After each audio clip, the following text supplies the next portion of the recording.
Thank you so much for taking the time to interview with us today. To begin with, can you introduce a bit about yourself and your role at USyd? My name is Zhiyong Wang, a professor at the School of Computer Science at the University of Sydney.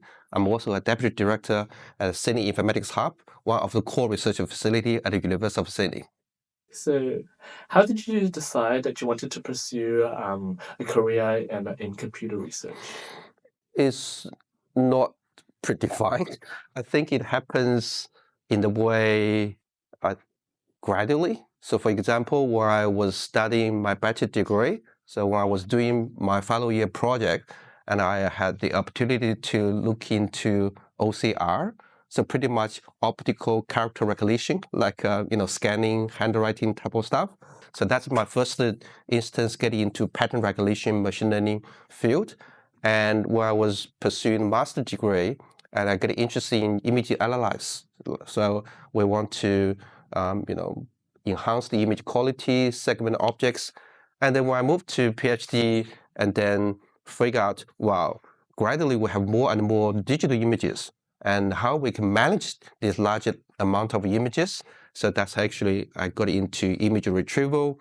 But then once I finished my PhD degree, I gradually realized that, well, there's something more challenging, which is dealing with the video, right? So it's more spatial temporal data. So gradually I get into this particular multimedia field. It's about image and audio and text. Right, so, so you're saying your interest as it just grew off as you just had the opportunity to develop and to delve into more of it. Yeah, you can say that, but the same way is more like what challenge you want to face. So you look ahead and what is going to be happening. Yeah, it's most of the time is the betting, but I feel lucky. I bet right away. I'm looking forward. Yeah. If you had to give some advice to any students, undergraduates or master's degrees, if they're if they're looking into pursuing a similar path, or if they're not sure, what sort of advice would you give at this stage? Wow. Providing advice is also quite risky. um, I think the right way is to get your hands dirty. So if you feel interested about something and try to explore, right? And you will learn something. And eventually the learning experience will adapt to you towards either directions, right? So if you like it, but you build up skills. If you don't like it, right, you take the skills, adapt it to something else. So that's the advice what I hope to have to everybody. Now, if you don't really have some strong interest, because I do see some students, came to me, they say, well, I just interested in this particular field, but we don't know what I'm going to do. So in that case, I probably will, talk to a supervisor or academic researcher and get a little bit understanding from their field. And then they tell you what they're passionate about, and you can start following, trying. What do you think are some crucial skills an aspiring researcher or student will need in this area of AI? Um, Normally, I encourage students to have strong mathematical background, Yeah. and that's how we formulated problems. And in addition to that one, so we're doing computer science, we're dealing with computing, so they need to be strong programmers, and they need to translate their ideas into the programming language quite quickly. So I normally take this as a very objective skills they need to have. But in addition to that two type of skills, I think the softer skills are also quite important. For example, resilience, persistence, and communication skills are also very important. Yeah. And just a bit more on the prototyping process. When you said the rapid prototyping with the languages, what languages would you typically use for that? Uh, in these days, most of the time, because we're using, we're doing AI on deep learning. So my students most of the time using Python because of the rich, library they have. So that's normally they use. Yeah. And after Python, would you guys move into another language for higher efficiency? Not at this particular moment. If you build a system and efficiency probably is more critical, if for us, it's more about exploring the ideas and prototyping to get things done and to see how it goes. And so normally that's the first stage, prototyping as quick as possible, and then look into the efficiency. The second stage, that's normally my research evolves. Different researchers may take a different approach towards that. Yeah. You've mentioned a bit about how your research delves a lot into this more fundamental area where you're just developing it rather than focusing that much on efficiency. And I suppose that also is what allows your research to have lasting implications for a variety of fields, from health and medicine to agriculture, computer vision, animation software. I mean, we're seeing it everywhere now. But what made you decide on pursuing something that's this versatile rather than focusing on a particular niche? Right. Yep. Thanks. That's a wonderful question. Actually, that's actually also comes back to me, quite often, because I need to decide what I need to do, what I need to pursue, right? So my research in particular started with a video in the field of multimedia computing. So the first stage, we try to teach computer to understand the video content, right? Just like a human, we see dynamic content, we try to figure out what is that. Nowadays, and we also move into generating the content, right? Just like a human motion, that's the generative AI in this buzzwords, right? So that's my major focus. In a way, I have been mainly focused on human motion, understanding human motion and generating the human motion. But in addition to that one, we also want to translate the knowledge we have gained to other disciplines, right? So for example, if we look into agriculture, remote sensing, so these days we have the satellites, right? So take the picture of the Earth, and we are able to analyze the crop health, right? Monitor the crop health. And the other thing is about just because the advancement of satellite images, so we're able to take a photo of the same location much more frequently, right? So week or days. So in that case, we still build, spatial temporal data. To me, it's similar like video data. So I try to look into that one, how we can translate the knowledge we have built in this general video into other domains. And a similar way in health and medicine, we can utilize this type of understanding to perform diagnosis of certain disease. And for example, we are quite proud of what we have been doing is to identify a particular symptom of Parkinson's disease patient. It's a freezing of gait. Freezing of gait is an event when the patient has Parkinson's disease when they walk. So they will feel they want to move ahead, but somehow the legs actually feel glued on the ground. So it means that the brain is not able to control the motor movement. So that's the kind of hesitation of that things. So it's kind of a biomarker to measure how serious. So we're able to develop this video analysis techniques to identify these particular symptoms across this realistic video from the diagnosis process. I think it's always demanding to do more because there's a gap, right? In the lab, what is available and what is the application outside of the lab, right? So we need to do more to connect these two pieces, right?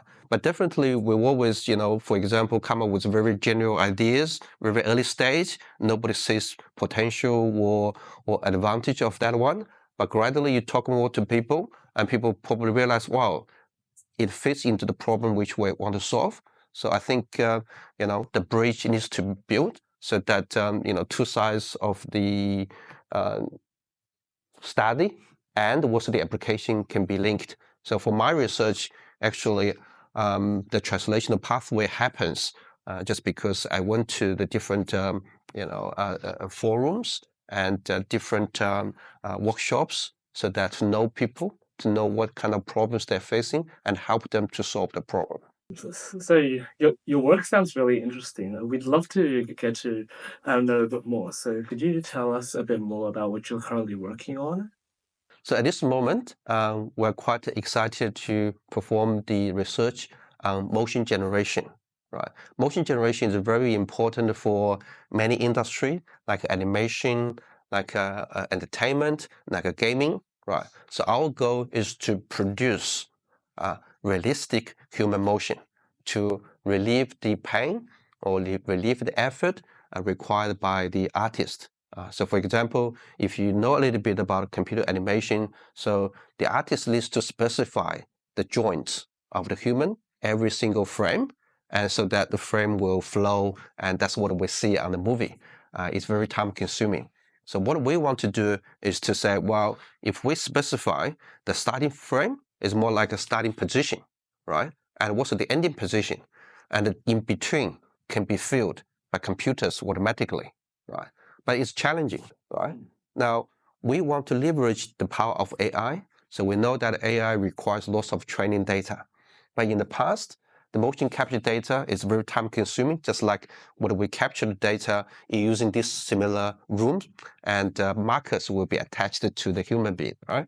And because of different settings, you may using 40 markers, I may using 20 markers, right? So in that case, we can't leverage these two sets of data to build a large data set. So what we did is that no matter you're using 20 joints or 40 joints, and we will generate a point cloud.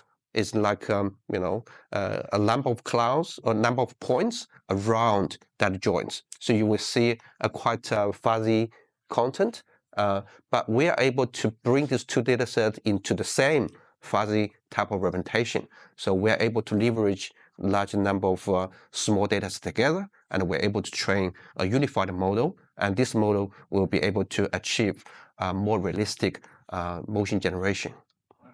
But definitely we want to move even further to apply this one to different fields.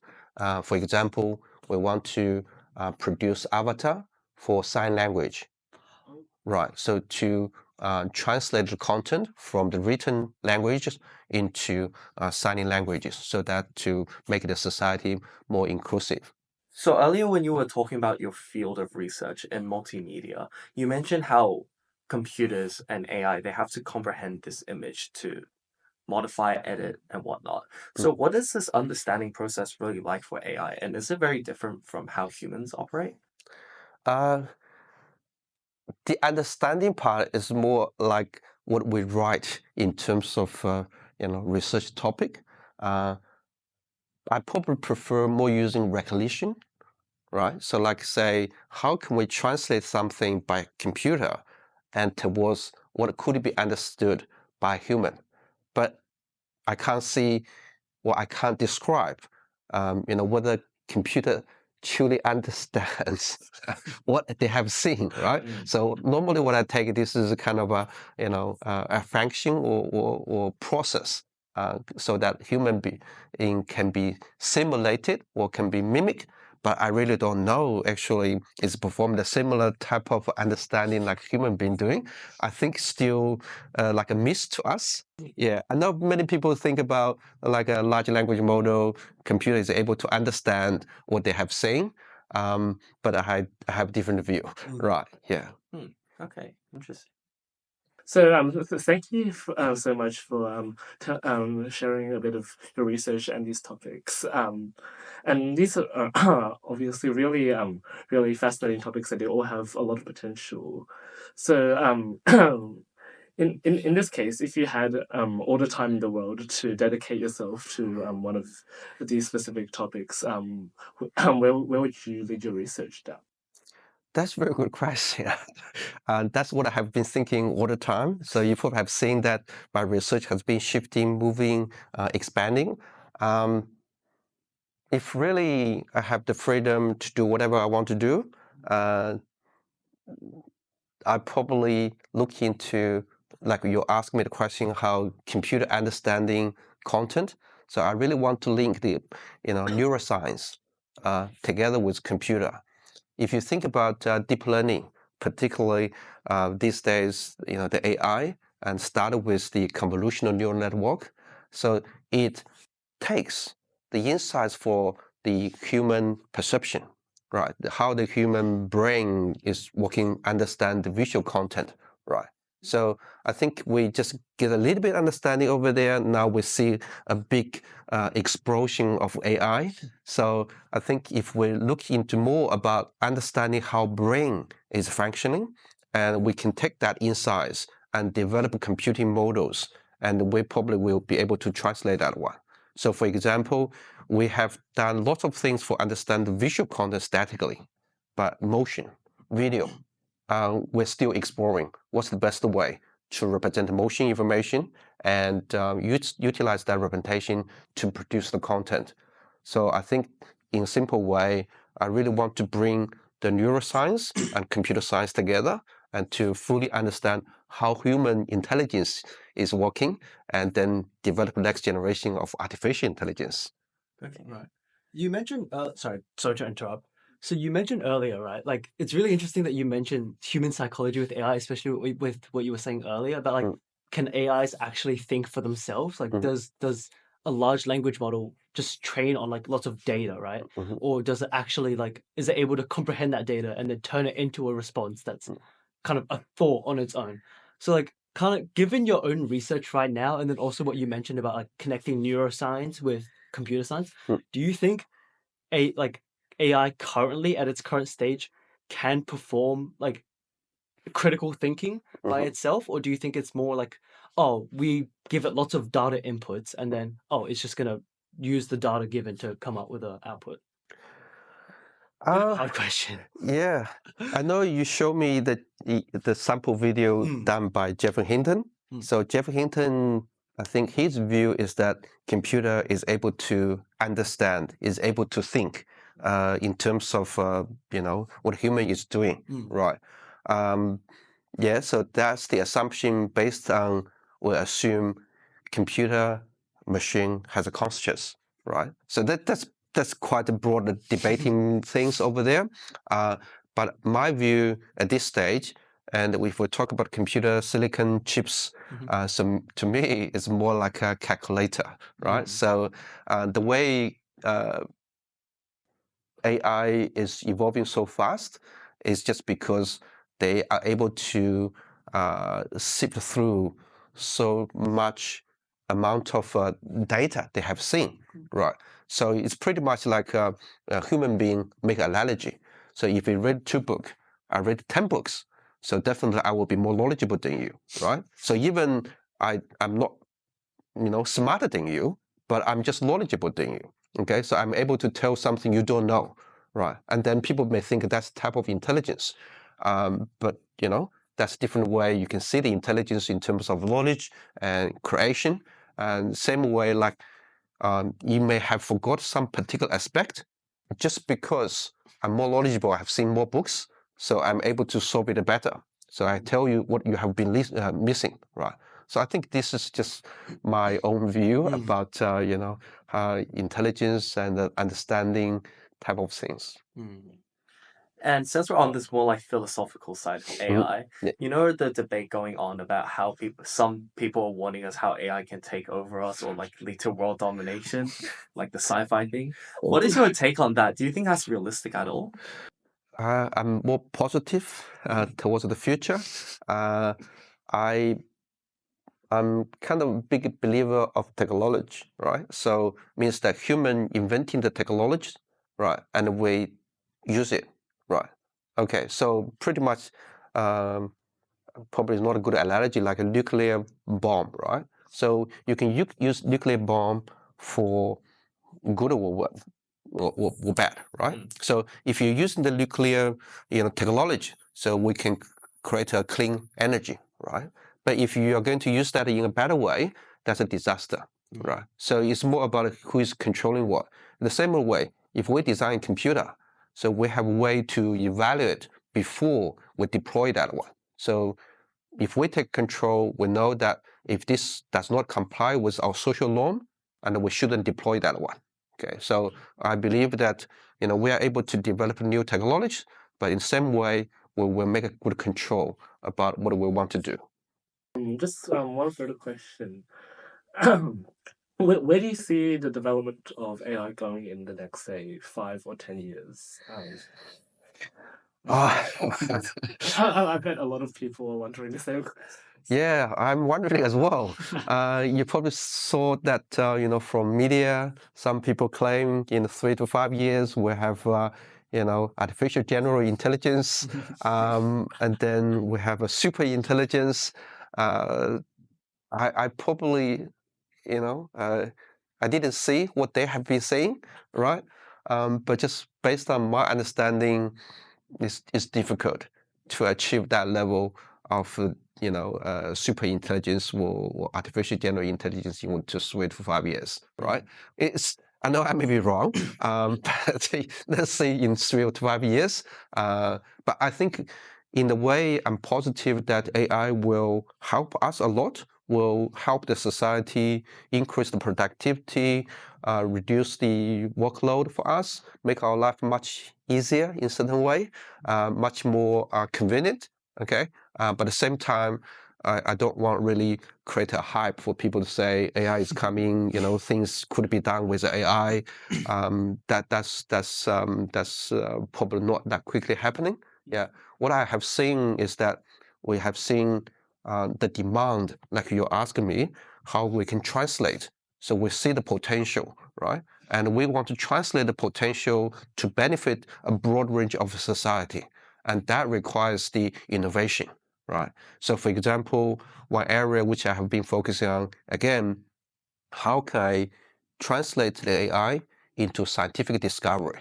So that's why I work into agriculture. So try to understand in a larger scale how the earth is changing, right? And, because in the past, and researchers will only read, a certain subset of the papers, but now AI, they read lots of papers and they know lots of things. How can we leverage that resource, knowledge accumulated by AI to help us to create a better hypothesis? So that's the buzzword talk about the AI for science. All right. I think that's all of our questions for today. Thank you so much for interviewing with us. Yes, thank you. Thank you so much. I really appreciate this opportunity as well. And thanks for having me and sharing my thoughts and getting myself reflected what I have been doing and keep doing in the future. Yes. We would like to present to you a gift as a bit of a thank you for your. Oh, that's very sweet. Thank you so much. And Nice little treat. thanks. Please sponsor us.